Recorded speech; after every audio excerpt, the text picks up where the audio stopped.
Grumpy Old Geeks, a weekly talk show hosted by Brian Schulmeister and Jason DeFilippo, discussing the finer points of what went wrong on the internet and who's to blame.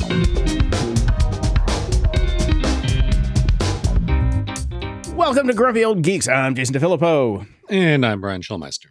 What's up? 8 in the morning. What do you want to be up? It is 8 in the morning, and I'm froggy and coffeeed as per usual, so I'll try to keep that to a minimum. I'm exhausted. I had a weekend. What'd you do? All kinds of stuff, man. It's, we're open, baby. Oh, yeah, we're totally open. Not that I'm fantastically comfortable with it or anything, but, we went to Huntington Gardens, all outdoors, kept masks on over the weekend. That was nice. We went and saw my cousin-in-law, sat outside her place, let the kids all play together. That was nice. And then I stayed in a hotel for the first time. What? Yeah, well, it was my birthday weekend. So the wife... Happy birthday. Thank you.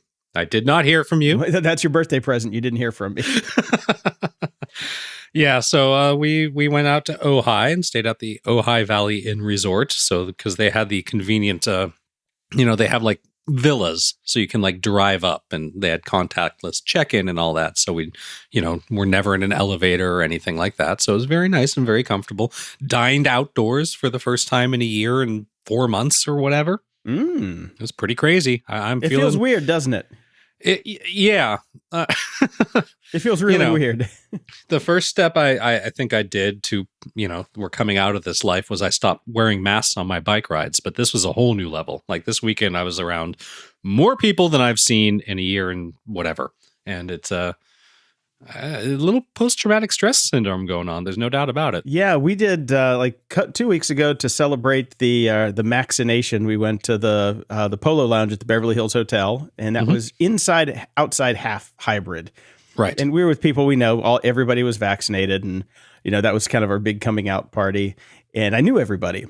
Yeah. And then this weekend we went to the Bel Air Hotel and had lunch with people I'd never met before. Ooh. That's risky. Well, we were all vaccinated. Everybody's vaccinated, and 2 weeks long plus. But it was weird meeting new people. You lose so many social skills, and that was half the conversation. It's like, this is weird. What? Like, I don't know where to look. I don't know what's going on, and everybody felt it. But it was fun. It was nice to get out, but it was definitely weird. Yeah. So, yeah. So kind of dipping the toe out there, but still doing it as safely as possible. Basically, I'm following what the CDC recommended we could do like 6 months ago. Mm-hmm. So that's where I'm at. All right. Good times. So it looks like we got a little follow-up. Jay wrote in, said, did Grumpy Old Geeks get hacked? I was listening along, and before I knew it, a strange man was reading an ad for Blue Yeti, saying it was the microphone of choice if you want to do podcasting. Okay. So not hacked. Is this part of some new podcast ad system, as I assume what he meant? What a perfect ad to kick it off with. It's all part of our master plan to stop everybody else from podcasting, so people will actually listen to us. We want everybody to have the worst mic possible, so we run ads for Blue Yeti, and we take their money, all like 0.002 cents worth for that read. I'm looking into this because that's a problem. Honestly. Yeah, we were given a list of things that we could check off on which were okay for ads and which weren't. But considering, we shit on their mic all the time. Although I guess it is kind of, poetic justice that we get paid. Yes, that's true. But it might confuse the audience, I'm guessing. So we're going to have that removed. So sorry about that, Jay. I'm definitely looking into it. Yeah, I get lists every week of things that we will do and we won't do. And I always go through them because I know what I'll do what our boundaries anything for love. Just not money. Just not Blue Yeti. Yep. And Jeremy wrote in regarding the Chia mining PC name. If the Chia pet is sitting on top of a mini PC, doesn't that make it a Chia pedestal? Yeah, it would have been funny if we were still in the petabyte space. Sadly, we're in the exabyte space now, which makes me sad.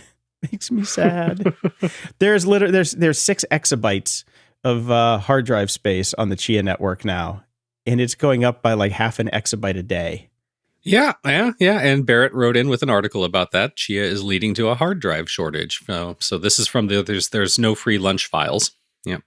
The green Bitcoin alternative is leading to hard disk shortages because you're chunking through hard drives and people are buying them up like no tomorrow, just like people bought up all the hardcore graphics cards to mine their Bitcoins. Mhm. This is just turning me off more and more and more to all these stupid cryptocurrencies. It's like where everybody is just like building up their farts and hoping that Elon Musk decides to up farts on Twitter so their farts are fucking worth something. In the meantime, we're using more power than Argentina and we're destroying hard drives left, right, and center. Well, you're only destroying the SSDs. The main hard drives, those are just normal. Those don't get burnt out or anything. Okay, so it's it just the doesn't count. plotting ones. Just the little plotters do. And you know, they'll last for about 6 months or so. But because you're just writing to them a lot. But yes, we are all in the Chia space, fingers crossed, waiting for Elon to say something, because then we can all just get the hell out. Well, he kind of did say something, and we'll get to that. So just another little bit of follow up on the Chia pedestal. I did buy a Chia pet for the farm.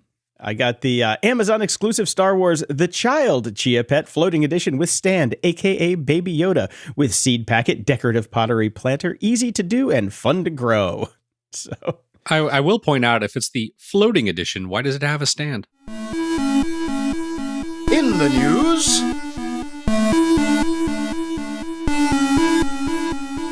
So the floating Chia Pet is just about as good as self-driving cars from Tesla, because they both mean about the same thing. The California DMV is now probing whether Tesla violates state regulations with self-driving claims. Which Brian, how long have we said that? Words matter. And Words if you call matter. it self-driving, that means every fucking hopped up,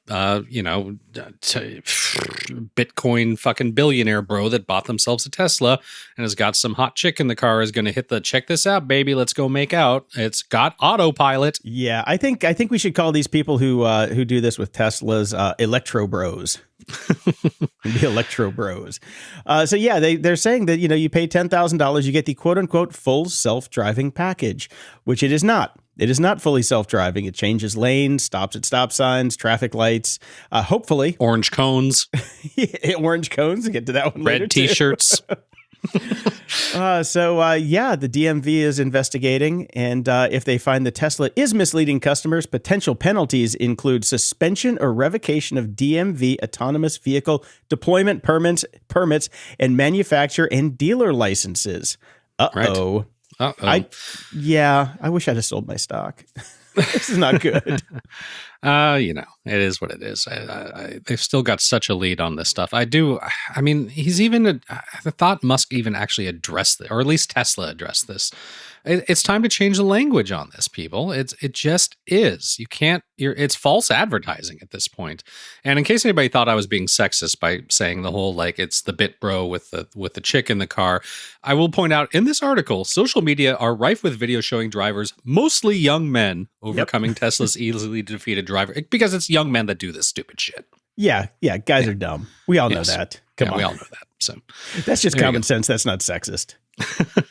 And in more bit bro noise, crypto exchange Binance is facing U.S. money laundering probe. Oh, who would have thunk that? Who'd have thunk that? Considering every single ransomware goes straight to cryptocurrency, why are we surprised by this? And of course, as we've been talking about since all this stuff came out, what a great way to launder money. NFT. Well, now it's NFTs, yes. Yeah. That's the new way to do it. Buy some bullshit art, which is just a link. Just a link. To a file on a web server that you own. But you don't own the web server. But you don't. And you don't own the link. And everybody else can get the file. Yep. But yeah, okay, sure. Yeah, right. It's a thing. It's real. Sure. Yeah. So they're getting into this because, of course, again, these companies have paid. They've given a nod and a wink to all this stuff as well, because it's Binance has not been available in the U.S. because the U.S. is like, what are you talking about here? No. We have like laws and rules and stuff that one is supposed to follow. And of course, they advertised that Americans should use a VPN to hide their location when seeking access to its exchange. Yes. Nod, nod, wink, wink. Yeah. Nod, wink, wink. Yeah. There you go. Is that a bad thing, Brian? Using a VPN? Not if you go to gog.show/VPN. Of course not. Then it's totally fine. No, no, it's not. But buyer beware, right? Like, you want to go put your money in there? Okay, good luck with that. Just not the illegal stuff. And, you got to pay taxes on your earnings and et cetera, et cetera, et cetera. Yeah, that's social why contract. Coinbase does that stuff, reports Yes. that kind of shit. So, people who have, I don't know, lots of Chia have to find alternatives right now to move their money around. So you have to have some way to kind of get it from one coin to another to kind of repatriate it into your pocket. So I know a lot of people that do this kind of thing, and it is sketchy. It is very, very sketchy. Most people get through and get their money out after jumping through many hoops, and some don't. Just last week we were talking about a guy that was running an exchange that basically just took all the money and ran. Yeah, the turkey guy, right? Yeah, exactly. Yeah. And there's a good article over on Slate about how Bitcoin and Dogecoin are basically at Elon Musk's mercy, and this is a problem. It's unusual for a single person to be able to so effectively influence the price of a certain cryptocurrency, and he has been doing that. He's gaming the system, as we all know. And of course, the real Bit pros, the solid ones, the respectable ones, the suit and tie ones are saying this was all about decentralization. That was the key breakthrough about Bitcoin, and this goes against all of it, except for the fact that it's kind of baked into the fucking system that it can be juiced this easily, right? Yeah, it always has been. It always has been. Years we've been saying that. New people who did it. These cabals of whales would get together and they would buy and sell to, inflate or deflate the price as needed. Yep. Somebody came into a bunch of money. Everybody's like, okay, we're gonna drop the price again so Joe can get in on the scam, and then bring it back up, and then he sells, and then the cycle keeps repeating. And in case you're not remembering the timeline on this, let's take a brief look down memory lane, and we're only talking a couple months here. Musk buys a whole bunch of Bitcoin through Tesla. Oh, look at that. We're going to accept Bitcoin. Bitcoin goes through the roof. It's almost earnings report time. Tesla isn't quite going to make it. They sell a shit ton of the juiced Bitcoin, which makes up the windfall, which gets them over earnings. And then he starts talking about how Bitcoin sucks and Bitcoin falls. Yep. Do you think he's about to buy a whole bunch more? Perhaps. Could be. But here's the thing. I was reading an article this morning about how, is this illegal for him to do what he's doing? And he is really, really, really on the razor's edge right now. He's walking the line. He is really on the razor's edge because it's kind of the same thing that John McAfee got busted for. Mm-hmm. It's market manipulation, but with the intent in unregulated markets. Lucky him. Well, the thing is, it's like you can't, there are certain things you can't say. You have to use your words properly. If you don't use your words properly, then you can get in trouble. Like John McAfee was like, I do not own any of this. Go buy a bunch of it. And then in his Twitter DMs, he's like, how much did we get? How much did we get? Okay, sell. Because he thought Twitter DMs for some reason were secure. So much for McAfee's legacy in secure software. Dumbass. Yeah. Yeah. And then Barrett wrote in with and see the problem with these articles is they're out of date, with after publishing. So he sent an article from the Telegraph about Chia, the green cryptocurrency, which we know it isn't green anymore, has bounced up on Elon Musk's greenish Bitcoin U-turn, because he then hyped it a little bit and Bitcoin went down, so Chia went up. But now I believe he said something about Chia's fine, but we could do better. And now, everybody's going, okay, so he's going to come out with his own coin now. Well, we'll see. He's also working with the Dogecoin guys to try and bump that up. So it's just a dude's mess. supposed to be running two companies. Yeah, well, he's got to finance that trip to the moon. He has a brand new kid. I've been juggling trying to just fucking exist and have a kid and, do a podcast. I don't know what he's letting the ball drop on something. Is it the kid? Is it Tesla? Well, it's obviously Tesla right now. Yeah. Yeah. Anyways. Well, he can afford nannies with all that fine Dogecoin and Bitcoin windfall, Yes, but one is supposed to hang out with one's kid sometime. Yeah. Yeah. That's true. Rich. I saw Downton Abbey. They see him for a half an hour during tea time. Exactly. That's it. Oh, I have a child? Oh, get it away from me. It's time for my tea. Yeah. And Vincent sent in his normal, 10 paragraphs, but I did pull this one. Facebook, oh, Facebook, play me a song, please, my dear Facebook. And this talks about some of the stuff we've talked about before. This is over in Ireland, though. Facebook moderators facing toxic content told to take up karaoke and painting. So they are having a committee over there about some of the people that are working for Facebook. They are, well, not working for Facebook because they're, kept at hand's length, of course, or arm's length. They've all had to sign non-disclosure agreements. They're technically the contractors and all that sort of stuff. And they're watching all this horrible stuff that we've talked about. And the manager told them that they should limit their exposure to 2 hours maximum a day. But that's their job. Yeah, how do you do that? I'm How like, do you okay, if you only- want to pay me for 8 and I'll only work 2, sweet. Shit, I'll take that job. Yeah, count me in. Yeah, so that instead of getting clinical mental health care support, they've been given wellness coaches, and we know what those are. Oh, They're God. bullshit artists. So, Yeah. so that's going great. In other Facebook news, we have Facebook users have bypassed misinformation rules by putting up anti-vaccine profile frames. Wait, what? Well, Facebook has been doing a not great, but somewhat decent job of stopping anti-vax posts by at least putting up a little thing saying that this is probably not correct, and here's a link to correct information. But the small amount of individuals that are gaming the system and flooding Facebook with anti-vax stuff to sow discord and, screw everything up have found out that these filters don't include the frames that you can put around your profile picture, Okay. which you'd think would be pretty easy to filter too. Okay. But, And what I loved about this article is that Engadget reached out to Facebook to talk to them about it and pointed out 2 specifically. And Facebook removed the 2 they Just the talked 2. about. But the other ones are all still up there. Nice. So that's great. Yeah. Another example of how we get to be the Facebook police because Facebook won't police themselves. Mm-hmm. Oh, here's a simple solution. Don't use Facebook. Yeah, there's that. Yeah, it's getting easier and easier, isn't it? Yep, it is. It So really is. I was bouncing around some of the backwaters of the internet this morning, and there are serious rumblings right now that Instagram is actually working on an NFT marketplace. Of course they are. Yep, they have been approaching digital artists to try and get them into the community so they can launch this thing. And I'm Look, like, if they can charge you $1.50 to hit a button on any of your Instagram posts to make it into an NFT that will never sell to anyone, why wouldn't they? ka-ching. Yeah, they're just providing a service. Yep. And the funny part is I found this through Bruce Sterling. He posted a thread. He's like, oh, NFT people whining about their quote unquote investments failing and going to zero. And it was just this whole long thread about, it's the same thing we talked about, the mental gymnastics and how they're trying to, in their head, rationalize the fact that, oh, wait, sometimes things go down in value. Yes. But it was ridiculous.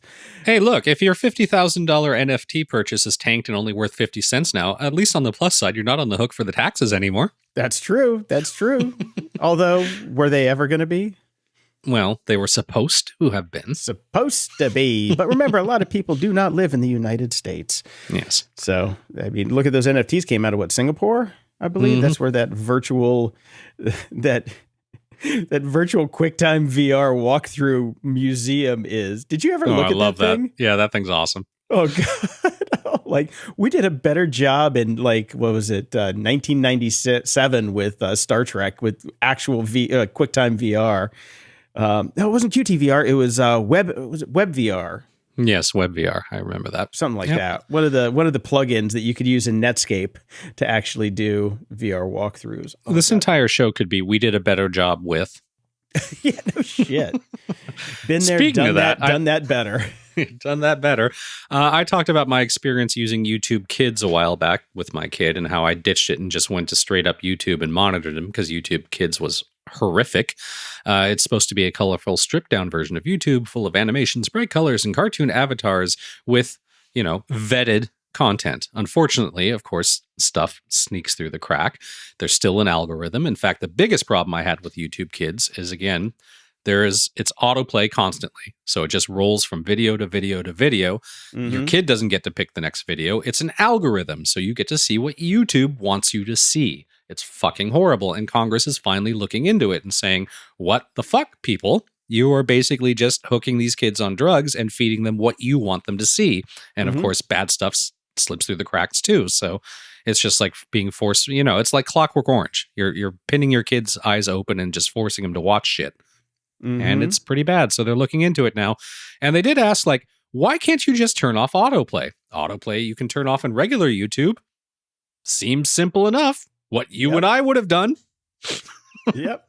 But they said in the coming months, users will be able to control the autoplay feature in YouTube Kids because it'll take months to add the fucking flag to it. Oh my God. It's already there. You know it's already there. So all they have to do is turn it on in the UI. Come on. Yep.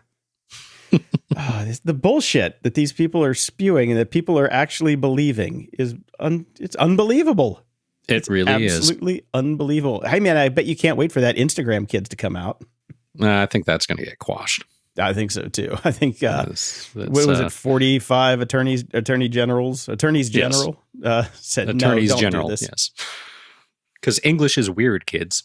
It is. And that's one of the ones where it's like, I know it's attorneys general, but I always think it doesn't sound right. It's what you don't, because I know it's like, oh, that's not what people usually say. And then I always flip it back the other way because I have it in language is hard.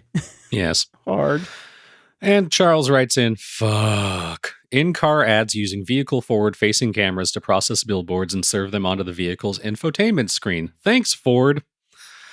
So they've patented a system that will use, because all the cars have cameras now, that will use the vehicle's cameras that are facing forward to catch the billboard and then give enhanced content on your infotainment display as inescapable in-vehicle advertisements.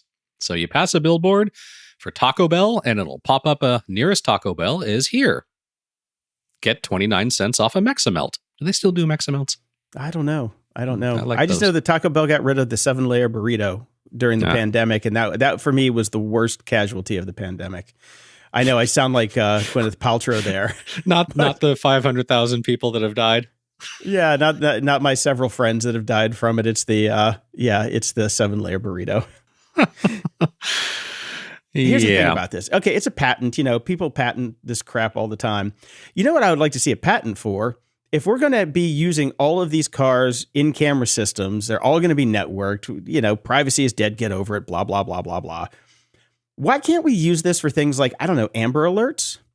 Wouldn't that be a better use case instead of 15 cents off a chalupa? But there's no money to be made there, Jason. I know. The public good, saving lives, things like that. Have you looked around America recently? I guess you can't monetize that shit, can you? Nope. Can't monetize it. No, I got it. This Amber Alert brought to you by Pizza Hut. There you go. Catch the bad guy and get a free pizza. Get a free pizza. Exactly. That's how you do it. Well, I think the real usage for this is it's going to be the subscription model, right? So if you don't want to get all these ads in your infotainment screen, you pay up every month. If this actually rolls out in Fords, I will not be buying another Ford. No, definitely not. No. And the article that we've kind of alluded to a little bit earlier about safety cones, this is Waymo, not Tesla, but there you go. And I just love the opening sentence of this article. Programming a computer to understand and navigate roads designed for human drivers is hard. Just ask Elon Musk. Or have listened to our show for a long time, which is why this is always 20 years away. Mm-hmm. So there is a 35-minute video from Joel Johnson via Autoblog, who is a YouTuber who shares clips of his trips with Waymo One in Arizona. What a fascinating channel that must be. Did you watch the video? I did. It was just like, oh God, come on, get to. I'm scrubbing. I know. 12 minutes into the video. Yeah. Johnson's car wants to turn right onto a multi-lane street, but unfortunately for Waymo driver, the rightmost lane was closed with construction cones marking the obstruction. As anybody that lives in any city knows, this is normal. Mm-hmm. This happens everywhere. The car stalls, unsure of what to do next. A Waymo representative contacts Johnson to tell him roadside assistance is on the way. Before help arrives, the car suddenly moves to complete the turn, only to stop in between both lanes. I want Lewis Black to voice the car's internal monologue and just go, fuck! Just stop. It then backs up a few feet, blocking the whole lane instead of just half of it. Yeah. And then a construction worker comes by to collect the cones that had confused the driver to begin with, and right before support arrives, the car darts away from the situation, only to encounter more cones and send out another call for help. Yeah, this is ready for prime time. Oh yeah. I think there's something to be said though I think we could make a show. We got to call Lewis Black and just have him be the voice of AI. Yeah. Now that's a YouTube channel I'd subscribe to.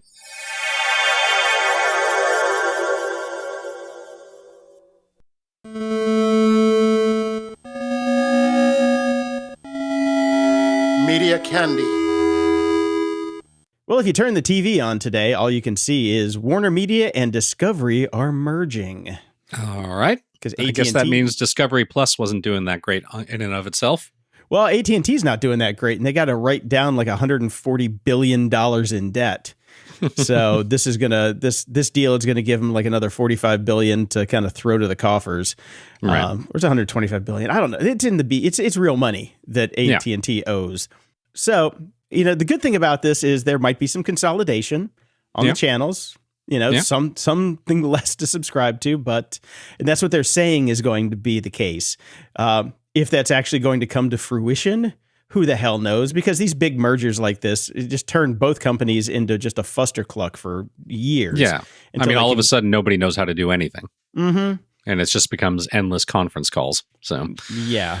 Yeah. It's like, can we put up a new episode of The Kitchen yet? No, we're only keeping the 5-year-old ones. Okay. Mm-hmm. All right. That's what we're going to do. Great. Okay. Thanks. Why is Guy Fieri so young on my new paid subscription? Yet so stretched out and even fatter because you've decided to not process the non-HD videos correctly. Yeah. Interesting. Yeah. I mean, whatever it is, it's rich people getting richer. Who gives a shit? I mean, Warner Media, just disaster after disaster after disaster of acquisitions. They can never do anything right. I know a lot of people that actually really enjoyed Discovery Plus, and I'm terrified that this is just going to destroy it. I hope it doesn't, because that's the one that I watch the most. Yeah. I know. I literally watch that one the most out of all of the streaming services that I have. And we got into it last night just talking about we should have our cable channel pay for some of these because we can get some of these. And I'm just like, you know how complicated it is to call the cable company? And it's so easy to just get it for a while and unsubscribe. That's why I like the Apple TV version, because you can just unsubscribe in one click. Yeah, it's super easy. It's super easy. So yeah. My Showtime and Stars is hitting the road now because there ain't nothing on those. I'm getting ready to buy Showtime for Dexter. When's that coming back? It's September or something like that. So I'll buy it for the 2-month run that it takes to get through the 10 episodes. Yeah, but in between now and then, I can save like $40. Oh, yeah. Why would you have it now? Yeah. Yeah, exactly. I mean, that's the brave new world, right? The subscribe, unsubscribe, subscribe, unsubscribe. And just like the gym model, they're betting on people not unsubscribing. So... Yeah, I literally have a calendar now of what shows that I have to watch on what platform, because it is so hard to remember what's where because it takes so long to get through the menus. And God, just Hulu still. Look, like I've said, I've set up an entire calendar, a separate calendar for my Apple calendar that is basically just subscribe and unsubscribe dates. Yeah, mine's not even that. I need to put that into the calendar. Yeah, because that's part of it too. I need it. That is going to be way more complicated than my actual calendar, which is messed up, I know. But it's like, okay, what's starting when? I can't get notifications because notifications don't work. What obscure channel is this on? Epics. Who the fuck? Where am I going to get Epics? Oh, God. It's a mess. Yeah. So maybe this will clean it up just a little bit. There you go. We'll see. I listened to 2 podcasts this week that I had not listened to before. One is brand new. I listened to Gates McFadden Investigates. Who do you think you are? And Gates McFadden is, of course, Dr. Crusher from Star Trek TNG. And she will be talking to basically everybody that was ever on Star Trek ever. I mean, they don't say that specifically. They say that she'll sit down with close friends and former co-stars, but if she wants people to listen to her podcast, it's only going to be Star Trek people. And it started with Star Trek people. Jonathan Frakes, right? Yeah, first one? Yeah. And I like Gates McFadden a lot. I like Jonathan Frakes a lot. It was great to listen to them talk. Very little Star Trek. Okay. Which is, of course, why people are showing up. I don't know. I kind of like the behind Jonathan Frakes, especially because he's had such a, interesting and varied career. Yes, but I'm coming there to hear back stories from Star Trek, damn it. Okay. So that's it's a pass for you. No, I'll keep listening. It was the first one. It was obviously, this thing's been in the can for like 6 months. You could tell because they were talking about like early pandemic stuff. So this has been sitting around for quite some time. So we'll see. I will skip the Brent Spiner episode. That guy's a weirdo. Why? That guy's so weird. I love him. He's awesome weird. That's what I love about him. Okay. I also listened to the Sarah Silverman podcast because I've always loved Sarah Silverman and I've never listened to her podcast. It is exactly what you'd expect it to be. It's liberal porn, but very funny liberal porn. So it's great. Okay. Okay. I will not continue to listen to it. One was enough. Okay, that's what I was wondering. Yeah. I will save my Sarah Silverman comedy for actual polished comedy shows. Yeah. Okay. Sounds good. Sounds good. The Nevers wrapped up their first chunk of episodes this weekend. Mm-hmm. Well, that happened. That doesn't sound like a rigging endorsement. It is actually. Oh, okay. It's just all right. The show completely flipped on its head and turned into a different show altogether. Okay. So I am. Did it feel like it was part of the plan or halfway through panic? No, it was part of the plan from the get-go. Okay. It was definitely part of the plan. This whole thing is scripted out and it's very intricate. And I'm watching it and I'm like, I'm even getting goosebumps just thinking about it. I really enjoyed it. I am really excited for the next chunk of episodes. Unfortunately, I don't know if what's his name is still going to be around for it. Buffy guy, what's his name? Joss Whedon, since he is on the outs with everybody. So yeah. I don't know if he's going to be part of the next season. I hope he is, because this is definitely a Joss Whedon joint. I mean, the jokes are just classic Whedon. So, but I loved the twist. And the main character is Laura Donnelly. Mm-hmm. I've never seen her in anything before. I went back and I looked through her IMDb and her Wikipedia. Link to Wikipedia will be in the show notes. I swear to God, I have seen her in a million different things, but I haven't. I've never seen any one of the shows that she's been in. None whatsoever. But I swear to God, I know this woman from somewhere. I mean, she does look like an ex of mine from a long time ago, like Spitting Image. But I swear I've seen her in something. But she's great in the show. I really enjoy her. But it's one of those things that's driving me crazy because I'm like, who's she a lookalike for? Because right. I've literally never seen a thing she's ever done in my life except for this, and she's fantastic. But right. Yeah, cool. I think it's all going to come down to what they do for the second half of the first season, or if it's just another season. I don't know how they're going to work this because it was only like 6 episodes, so I'm guessing it's like the mid break, the pandemic break. See, this sounds like a textbook example of a show that I should probably wait and see on. Probably. But I loved it. I really hope they bring it back and keep the same staff. But that's up in the air. Thanks, Joss. Ups and doodads. A friend of mine posted about a site, Procon.org. And I checked it out, and it is a great source for basic pros and cons. Just the facts, ma'am, on various issues, and obviously thorny issues. So if you have questions about things that you don't feel comfortable posting publicly because you look like an idiot or talking to friends about, this is a good site to go to get the basic pros and cons of any issue. And it obviously hasn't been redesigned since like 1995, so it's good for it's old. A Back to the Future kind of look. Yeah, it's they have old. Not touched the design forever. Content is new though, so it's worth it. It's a good site. It's a Snopes on steroids. Yeah, I kind of dug it. Yeah. I didn't spend too much time with it, but I grabbed a couple of them and went through them, and I'm like, oh, this is pretty well thought out for sure. Yeah, it really is. And Bob Bag of Donuts wrote in. Hey, Bob. Hey, Bob. Bobby Bag of Donuts. He logged into LinkedIn today, and it asked me if I wanted to add my pronoun to my name. Really? Thought you'd appreciate this article too. And this is a, kind of a right-wing onion site, Babylon Bee. Instead of traditional warfare, Chinese military will now be trained to shout wrong pronouns at American troops. I don't know, Bob. None of this this doesn't bother me. You can just click no. I think this falls squarely in the category, if it bothers you so much, perhaps you should look into yourself. Also, conservatives are kind of shit at jokes. They're totally shit at jokes. Yeah. I find it annoying, but not so annoying that I really give a shit. I find the never-ending cookie notices on every site far more annoying than this. Oh, God, yes. That is the worst. That is way worse. And look, if somebody wants to call themselves something, just fucking call them that. What's the big deal? Yep, because, my pronouns are fucking master and commander. Just call me that every time. I'm fine with it. Replace commander with something else, and I think you got something. Hey, watch it.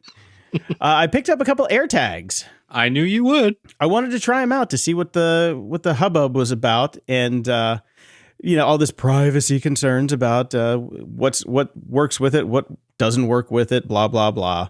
So I just got 2 of them to try out, because one of them I'm going to use in my backpack just in case I lose my backpack, because I'm always paranoid when I go out if I'm going to leave my backpack somewhere. Right. So I thought it might actually be fairly useful. And the other one I'm going to try some experiments with. Experiments.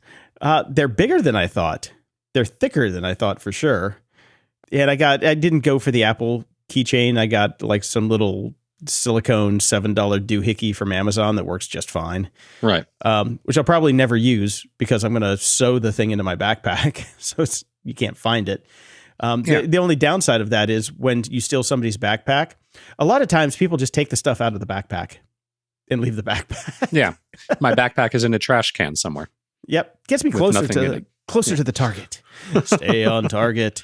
I could glue it to the top of my laptop, but I guess I could pry that off too. And the other one I was going to put under the seat of my bike. But then again, most thieves take the seat off when you steal the bike. So, I don't know. I want to play with them. I might do one of the hacks where you flash the firmware and put on your codes. Because why not? Why not? Yeah. Just $25. I can play around with it, And Jeff Y from Twitter sent in this gem this morning. The No Phone original cell phone at Amazon for $16. Mm-hmm. Did you actually look at the product description? I did. It's pretty funny. It's funny. It's really funny. It's a fake phone. It's literally a piece of plastic. Yes. And they've sold over 12,000 of them. No screen, no data plan, no battery, no charger, no phone. Yep. With a thin, light, and completely wireless design, the No Phone acts as a surrogate to any smart mobile device, enabling you to always have a rectangle of smooth, cold plastic to clutch without foregoing any potential engagement with your direct environment. Hacker resistant, toilet bowl resistant, breakthrough, no camera, and eternal battery life. What I love the most about this is the Amazon algorithm to make you buy more things automatically pairs it with a phone holder, bed gooseneck mount. So you can get a bed gooseneck mount for your phone or for your piece of plastic. I know. I think Sean Bonner needs one of these. Out of anybody I know that's addicted to their phone, that's one guy that needs one of these. Definitely. But the genius just doesn't stop there, though. They have the No Phone Air, which is literally a bag of air that you can. This one I am unable to buy, so Amazon has decided to pull this. You could there. I found other buying options for it's like $7 for a bag of air. But that's amazing. Again, the descriptions are pretty good. It's funny stuff. Yeah. Where was it? No headphone jack. The No Phone Air was the first phone in the world to remove the headphone jack. Why? 3 words. Courage, courage, courage. The No Phone Air weighs just 0 ounces, making it incredibly easy to carry and lose. Thank you, Jeff Y. This was a great one. At the library. I finally finished. On this day in history, Shit Went Down by James Fell. It was great. This is one of my favorite books I've read in the last year. Basically, he finds out something interesting that happened in history on every single day of the year. And he just writes a very short, 2-3 pages tops, synopsis of it in his own very interesting style, which involves a lot of cuss words and fuck Trumps and everything like that. So It was hilarious, highly enjoyable. I'm happy to hear he's already done a second one because, quarantine and lockdown. So he's sat at home writing all these. And he's been putting them up on Facebook for a while, so you've been able to get a lot of them for free. And then he's tried everything else. He did Patreon. Now he's over on Substack, trying to make a living. But so I bought his book because I haven't read all of them, and it's nice to have them all in one place. And oh my God, it's damn funny, man. That sounds like a perfect bathroom book. It is perfect for that. I listened to The Egg and Other Stories by Andy Weir. Is an egg stuck in space? I forgot the egg story yet. I fell asleep halfway through because I was listening to it when I went to bed. But I got through the first 3 stories. It's only an hour and like a few minutes long. They're very short stories. They're very clever though. And one of the reasons I really like short stories is like, okay, self-contained, boom, no universe building, just a clever premise, well done writing, and boom, in and out. They're great. They're absolutely great. I don't know if it's on Kindle. If it is, pick it up because I liked them. I liked them a lot. And Excellent. It was, there was no fix-it porn as far as I can tell. These are just really cool, funny stories, sci-fi. I'm a little disappointed that the egg isn't just a retelling of Humpty Dumpty and he had to fix himself. I'm not going to lie. Might be. I don't know. I haven't gotten to that one yet. So I also read Effortless by Greg McCune. All right. He also wrote another book, I think, called Essentialism. It's one of those selfie-helpy books. I like Greg. I've interviewed him on a couple other shows, or I produced the interviews with him on other shows, so I talked to him. And I like his style. This is a short book, and it's about how basically you need to just look at why you make things so complicated and stop doing that. So it could have been a much shorter book by just saying, hey, look at why you make things so complicated and stop doing that. Yes. That could have been the book. Most self-help books can be 1 page. Knock it off. Yeah. So I enjoyed it just because I like Greg. But your mileage may vary if you're into that kind of thing. Security? Ha! Once again, this fine Tuesday morning, we are joined by Dave Bittner. Dave is the host of the Cyberwire podcast, co-host of the social engineering podcast Hacking Humans with Joe Kerrigan, co-host of Caveat with Ben Yellen, where they discuss law and policy as well as surveillance and privacy. And finally, he's the co-host of Recorded Future, where he takes you inside the world of cyber threat intelligence. Welcome to the show, Dave. Thanks a lot. This is the NPR episode. Yeah, I was going to say exactly. That's what it sounded like. We need some soft chimes in the background. Yeah, it's really nice to be here. Thank you all for having me. I appreciate it. The very first AM talk podcast. Right. Before we begin, I have to, something I mentioned earlier in the show and it was driving me nuts. We said something like web VR or whatever for the thing. It's VRML. VRML was the acronym I was looking for. Virtual Reality Markup Language. Yes, VRML. There you go. I just remember the Microsoft edition that threw their hat into the ring there that Microsoft contracted me to develop something for, and I ended up going to SIGGRAPH with. It was Microsoft Chrome Effects. I remember that. Yeah, I remember that. Yeah. Did you talk about QuickTime VR at all? Yes, it was a brief aside, as most of the show is. I did quite a bit of work with that back in the day. We only did one QuickTime VR project, and that was Titanic. We did a walkthrough of the ship. But VRML was a walkthrough of another ship, which was the Enterprise. Oh, nice. Mm-hmm. Yep. Nice. That's cool. Yep. So I found this in my friend Mike, MXV, friend of the show.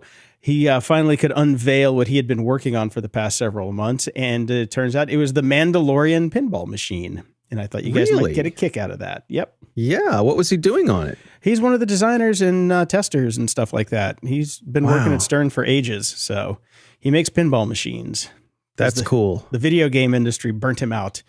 Go back to Grumpy Old Geeks episode like 13 or 14 to hear his story about the sweatshop industry, also known as the game industry. But yeah, he worked on the Mandalorian pinball machine, and it looks pretty good. It does. I gotta say. Yeah, it does. I have to say, I'm very happy that we still have pinball machines. Yeah. Because I think it's that nice blend of the electronic and the physical, and they're fun to play. They make a lot of noise, and these days they pretty much have video games built into them as well. Yeah, they do. Yeah. And I can't imagine the level of sophistication that they have compared to the early days, but I'm just happy that they've been able to survive, that they're still a thing, and we're still getting exciting pinball machines like this Mandalorian machine. I saw this as well, and I sent it to my son, and we were like, okay, so where can we go play it? Where? Straw Hat Pizza. Oh, they've been out of business for 30 years. Yeah. There's a place near us called Crabtown, USA, which is 2/3 of the building is a seafood restaurant where mostly in the summertime, they serve steamed crabs, which of course is a Maryland thing. But then about 1/3 of the restaurant is an old school video arcade. And it's just full of all the old games. And they have a handful of new ones, but it's mostly the old ones, and they're all 25 cents a piece. And so we'll take the family and friends over there, have a nice dinner, and then spend an hour or so just playing all the classics. And it's a lot of fun. Every town needs one of those, you know? Yeah, they should have called it Quarters and Crabs. That's a good one. I'll mention that next time. That's a whole different type of. Oh, Peep Show. Yeah. Oh, okay. The Peep Show down the road. That's a whole different type of establishment, Jason. Yeah. I'm unable to separate pinball in my mind from silver spoons, which then leads me to think about Ricky Schroeder, particularly in his most recent years. So for me, it's just not a pleasant thought. Yeah. I actually own a pinball machine. I bought one probably about a decade ago now. And it's a little bit of an oddball. It's this relic from 1977. There's a pinball machine called Fireball, which was a very popular full-sized arcade game. But Bally also made like a 4/5 scale version of it that they sold out of Sears stores. So it's all sort of real pinball machine guts, but the actual cabinet's a little bit smaller, and there's no coin-op stuff on it. But it plays like a real basic kind of pinball machine. It's nothing like the modern ones today. It's one of the first machines that had LEDs, and it actually had a computer inside to keep score and things like that. So, but it's a lot of fun. The kids like it, and when they have friends over, everybody likes to play the old pinball machine. It's a lot of fun. I will link to a picture of it in the show notes here. It's a fun little relic, fun to play. I'm looking at it. I have played that one. It's pretty fun. Yeah. Yeah, that was the one thing about living at Mike's house is the 20 pinball machines in the basement was pretty awesome. He's that guy. Yeah, so we would basically, like, the evening was watch Days of Our Lives, then go down into the basement and play for 3 hours on pinball machines or fix them or whatever. It was a ton of fun. Very nice. Yes. Very nice. Yes. And so should we get into some actual news? Why not? I find this one funny. Darkside ransomware gang quits after servers and Bitcoin stash seized. Now, I have questions about this one. Yeah. I have many questions about this one because they came out with a statement saying that their servers were seized, money of advertisers and founders was transferred to an unknown account, and basically all their Bitcoin was taken away from them. And my first question is, first off, yes, server seizures, fine. Everybody knows that's easy. How did they get to your Bitcoin is what I would like to know, which makes me think that they didn't. And my question was, who's advertising? Yeah, that's true too. What? Money of advertisers? Well, what? This is evil as a service, so, Yeah. Okay. All right. Well, first off, tough shit. Right. Right. I'm with you, Jason, that I suspect they may have just taken the money and ran. It's hard to say. So I think the money that they may have lost was the money that was in transit between their payment systems and, being converted to cryptocurrency and those sorts of things. The infrastructure that was seized, I think they lost something in there. But, they got $5 million from Colonial Pipeline. I want to say, according to the folks who are tracking their Bitcoin account, in the past 6 months or so, they've taken in around $70 million. Jesus. Wow. So they're not hurting. And the general consensus here is that... how much of that was just from ButcherBox ads? That's right. Squarespace.com. So the general consensus among security folks is that they're not shutting down. They're just rebranding. They're letting the heat cool down for a little while, and they will be back under a new name with Light Side. Yeah, it'll look remarkably like the old software, and will probably trigger the detection in the same way that this one does. So chances are they'll be back, and so we'll see. My question is why? You got $70 million. Just stop. I know. I mean, what do you need? I know. Well, that's not how these people work, right? Yeah. I mean, I asked the same thing about the aforementioned off-air Matthew McConaughey. Please stop inflicting us with your movies. You have enough money. Yeah. Yeah. I mean, that's it. It's never enough, right? I mean, because it's so easy and there's no punishment for what they're doing. Well, why not go for $100 million? Why not go for $1 billion? Yeah. And the goalposts always move. Mm-hmm. Mm-hmm. Yeah. The other interesting little scuttlebutt with Colonial Pipeline is that there's been conversation about how Colonial Pipeline did not shut the pipeline down because of any technical concerns about the industrial control systems. They shut the pipeline down because their billing systems got shut down. The billing systems are actually what got hit with the ransomware. That's not a good look. And they couldn't, they were afraid that they wouldn't know who to bill for things. So somebody said, shut it off. Now, evidently, I've seen other commentary that says it's a little more complicated than that, as these things tend to be, and that, it's not as bad as it sounds, but still, in my mind, it seems as though there should be some sort of backstop against that sort of thing. There should be some way that, and maybe there will be now, the federal government will say, look, job one is to keep the oil and the gas flowing, so we don't have this thing we ran into with people putting gasoline into plastic bags like we had all in the southeastern U.S. Winning. Yeah, I know. We had some gas shortages here locally. There were a few gas stations near me that were out of gas. So how much of that is actual pipeline shutdown, and how much of it is just panic? It's all panic. It's all panic. Yeah. Yep. Yeah. Just like the great TP rush of 2020. Yeah. I do hope the people that have their bags of gas don't mix them up with their bags of bleach that they're supposed to drink for the coronavirus, because that could be disastrous. Yeah. Yeah. All right. Yeah. Well, there you go. This isn't so much a news story. This has been poking about for a bit, but good old Senator Ron Wyden, one of the few people in our esteemed government that seems to actually understand technology to some degree, is fairly convinced at this point that the Pentagon is tracking U.S. citizens without a warrant, and wrote them a sternly worded letter about that, saying we'd like some information here.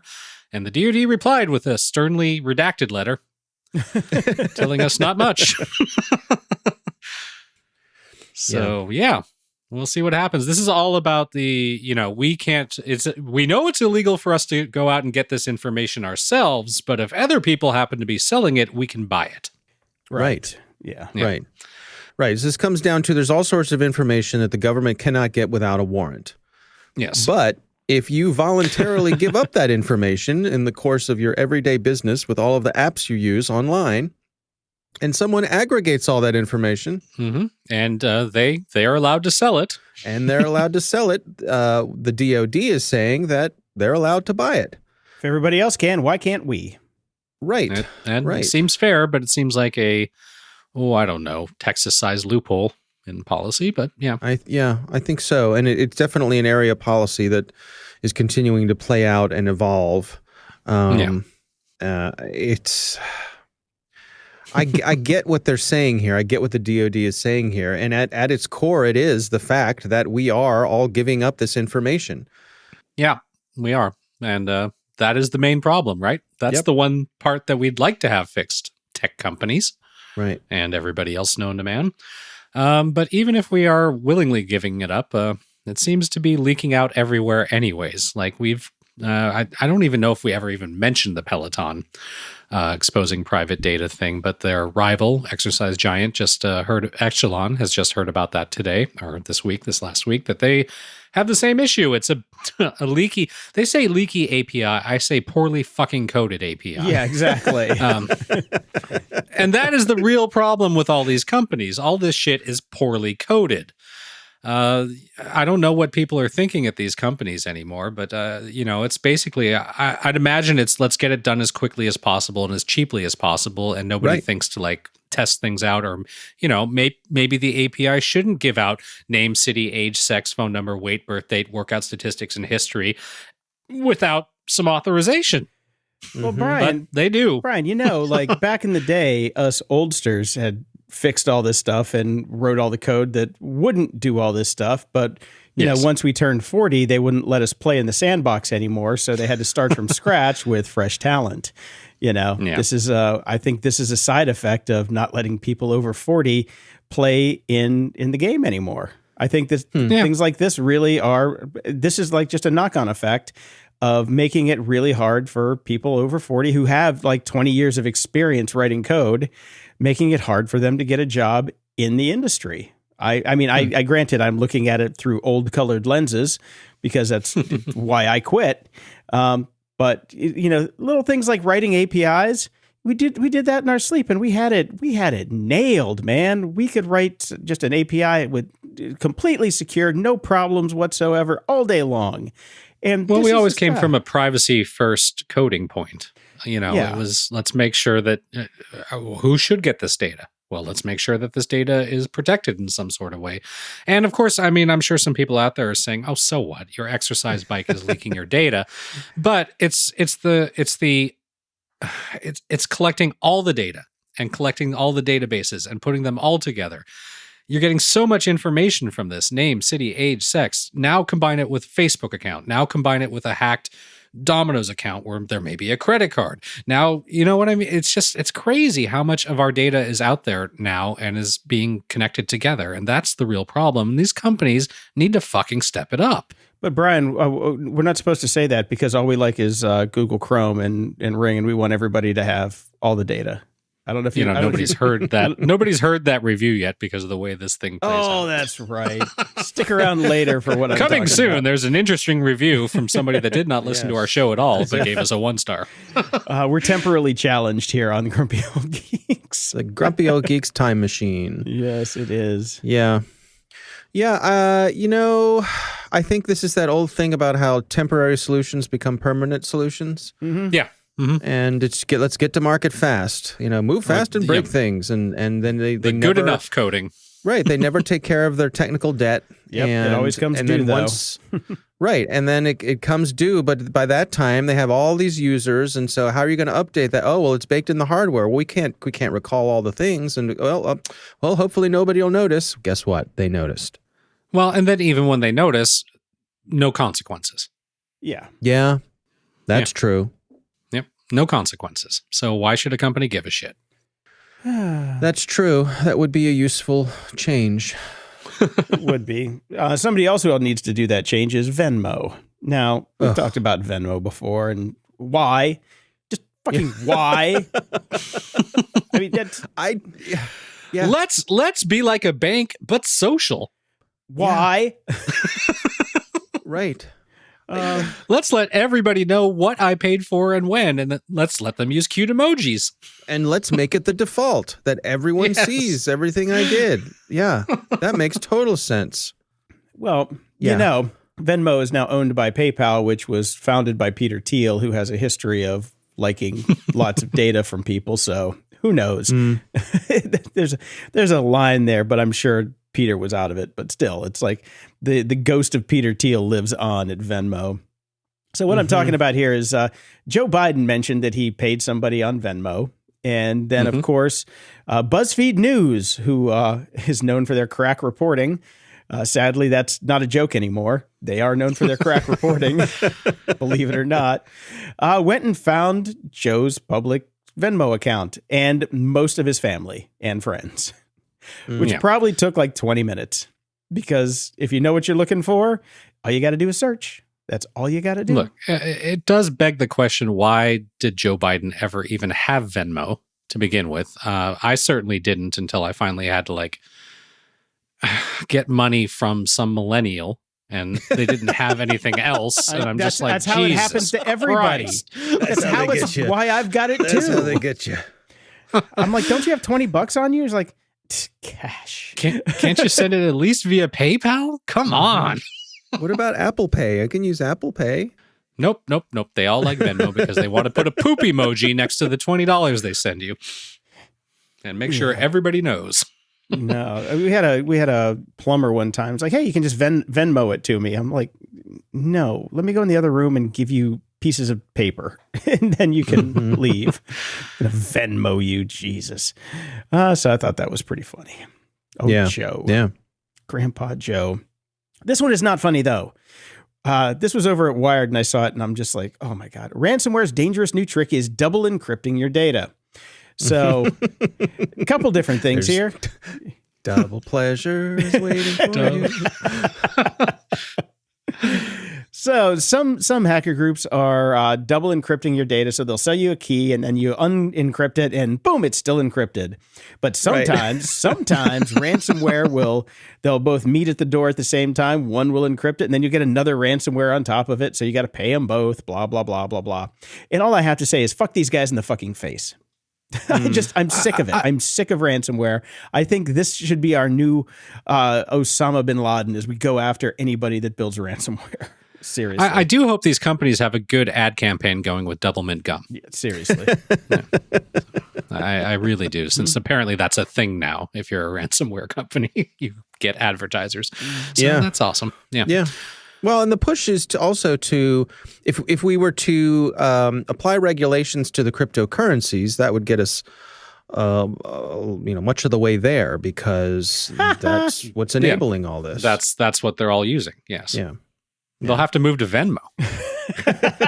Right. Then we'll be able to track them. No problem. Where they are. No problem at all. Yeah.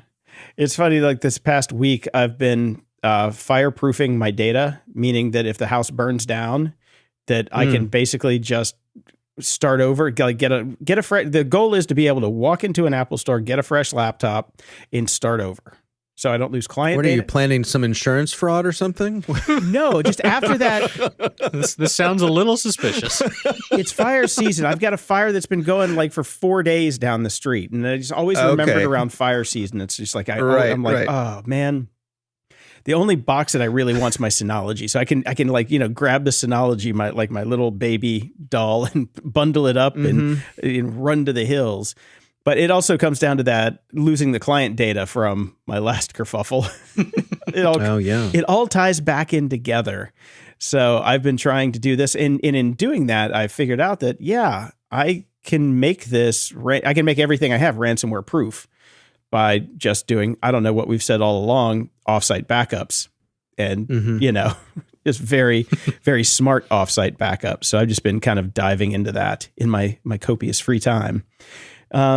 It's kind of been fun because also trying to figure out, it's like, okay, let's say I literally have to get out of the house and run. I don't have my phone. I don't have my computers. Everything's gone. Then you have the puzzle of how do I get it back? Because the first step would be, how do I get into my 1Password account without my super ginormous double ding dong key that you have to have? Because I use 1Password online, 1Password.com, and that key that you have to get into it with is monstrous. So it's like, okay, how do we do that? And then backtrace from that, because everything comes from, my password software nowadays. And so should yours, everybody. Right. And then trying to figure that out. So I'm like, I've literally printed it and mailed it to different family members and said, just put this in a drawer. If I call you one day, read it off to me. That's it. We're opening ourselves up for some social engineering here. No, not really. Not really, because here's the other part. Shut up, Bam Bam. Hi, Grandma. Can I have my... Yeah. Don't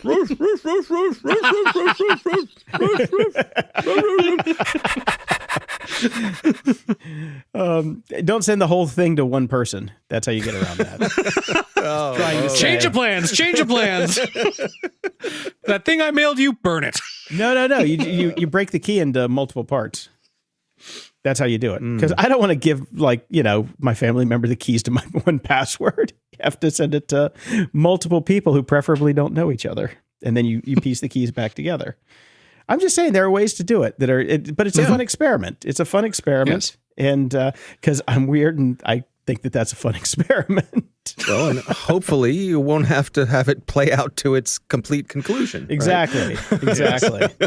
Because where is that thing you mailed me? I might have thrown that in the trash. Exactly. Yeah. Oh, that was in my pocket and I washed my jeans. There was a bunch of funny letters on that piece of paper. Yeah. I figured your printer was broke. Then there's the other side of just how to rebuild if you just don't care anymore. It's like, okay, time for a change of career. Mm-hmm. So it's just, I believe there's a certain amount of cleansing that comes with every large data loss like that. Every catastrophic data loss, there's a emotional, mental cleansing that comes with it because you simply have to let go. Mm-hmm. Yep. Then the inner nihilist comes out and is like, what does it all really mean anyway? Right. What does it all mean? Right. Yeah. I did find this one funny, and I thought everybody should do this who has a Windows machine. Basically, you want to set up your PC so it has a Russian keyboard on it, because a lot of malware out there is triggered to not install if it thinks it's in Russia or the Ukraine. There's a list actually over in Krebs on Security, and somebody it made a little 2-line batch script too that you can download and run on your PC that will activate the keyboards but not make you download all the language files and stuff.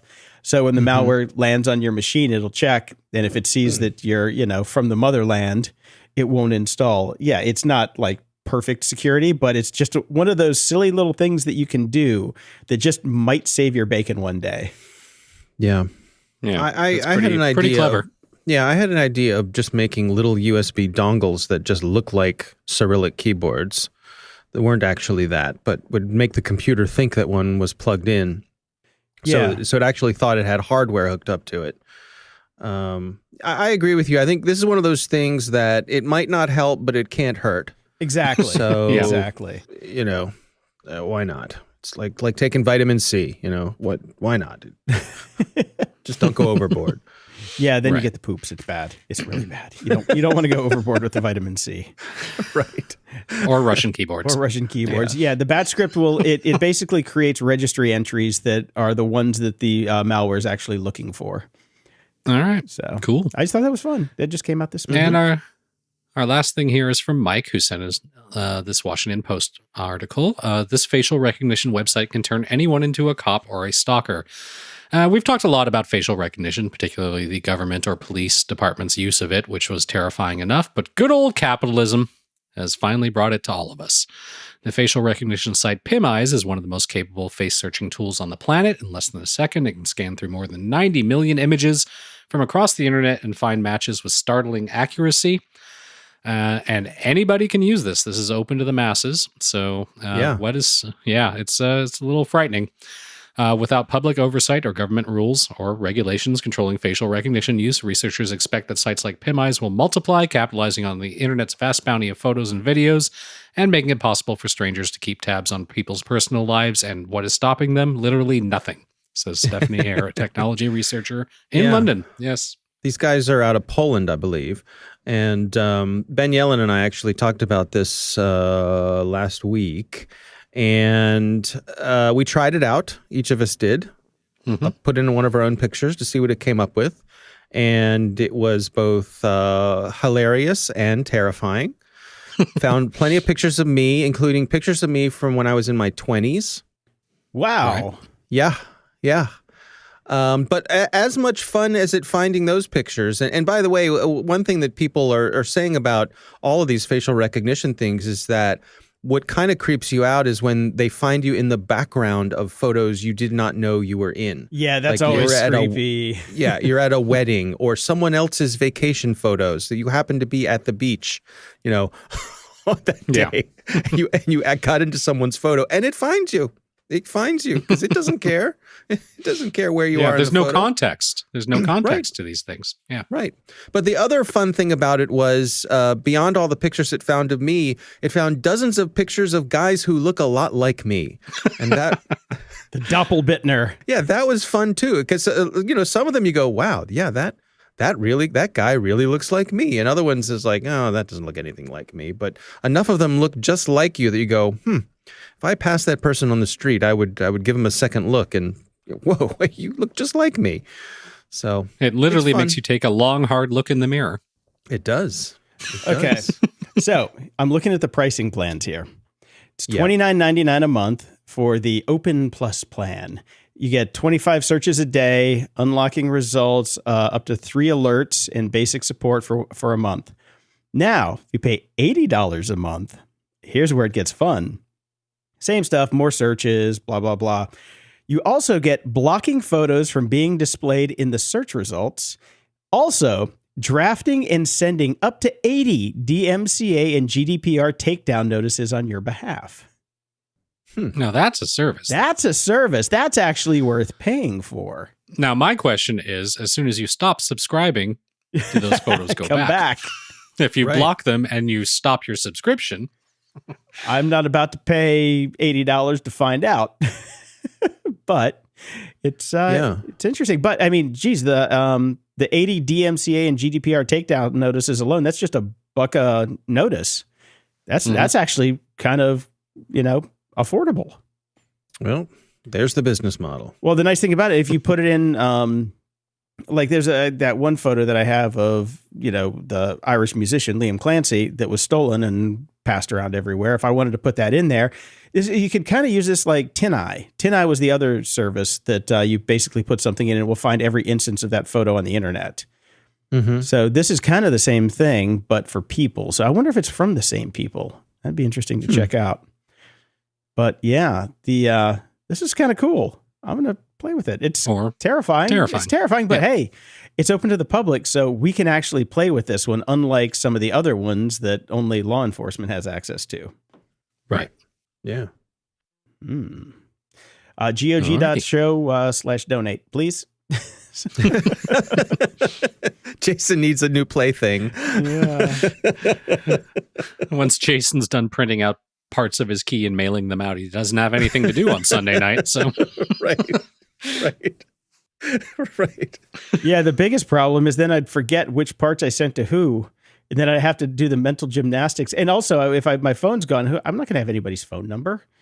I'm going to have to rethink this plan. there are some flaws to your plan. There are definitely some flaws to my plan. You're going to end up like that guy who had the millions of dollars in Bitcoin on the encrypted hard drive. He had the key on the encrypted hard drive and he had 10 guesses to get it. Oh, and he couldn't remember what it was. That's going to be I was actually thinking he's going to be more like the guy Memento. It's covered in tattoos. 1, grandma. 2. Yeah. I have to remember to take my shirt off and look in the mirror backwards in a certain way and to have them all line up, and then they'll lock into place, and that'll be my key. Yes, flex you're gonna be recognition. bewildering to future archaeologists. I already am. I don't need the What's going on with tattoos this for that. All right, guys. Well, that was fun. Yeah. Alrighty. Let's talk next week. We'll see Jason's new tattoos. There you go. See you next time. Closing shout outs. Over on Patreon, we've got Charlie, Thomas, and Petey. And at PayPal, we've got Linda, Natalie, Andrew, Nathaniel, Michelle, Tom, and Michael. Thank you all so much for keeping the lights on. Thank you. And over at iTunes, we've got Libvert, who gave us a 1-star rating. I love this one. Bring Me it too. on. Recklessly uninformed podcast. Woo! Hosts claim to care about privacy and security, but promote bad practices and proprietary data harvesters constantly. Sure, hop on Google and start Googling on your Google Chrome browser. Oh, let's use Ring to expose our private lives to big tech monopolies. Let's bash community projects like Firefox and promote the absolute dominance of the Chrome browser. Don't host a tech podcast that promotes convenience over security and tech rights, says the guy who obviously works for Firefox. Exactly. I know where Libvert works. Firefox sucks. That's why we don't promote Firefox. Neither of us use Google Chrome, you recklessly uninformed reviewer. Exactly. I use Brave. When's the last time we talked about yay Google Chrome, fuck you. I know. I don't know what episode this guy listened to or gal, but obviously didn't listen to the whole thing or get the joke. Jeez. Well, anyways, Firefox employees are now infesting our comments, apparently. Fine by me. Fine by All me. right, At least we got a few downloads out of them. Fuck it. Over at Podchaser, Gabe O'Pagan writes in 5 stars. Elon Musk's favorite podcast. Yay! Hey. Until next time, I'm Brian Schulmeister. And I'm Jason DeFilippo. Thanks for listening to Grumpy Old Geeks. If you enjoyed the show, please consider visiting gog.show/donate to help us keep the lights on, and we'll love you forever. You can also help out by sharing the show with your friends and enemies. It's easy and absolutely free. Show notes for this episode are at gog.show/507. From there, you can find links to everything we talked about in this episode, as well as links to our swag and Discord channel if you want to buy some stuff or chat with us and other show fans. You can also head over to gog.show/contact and send us your feedback or questions that we can read on the air.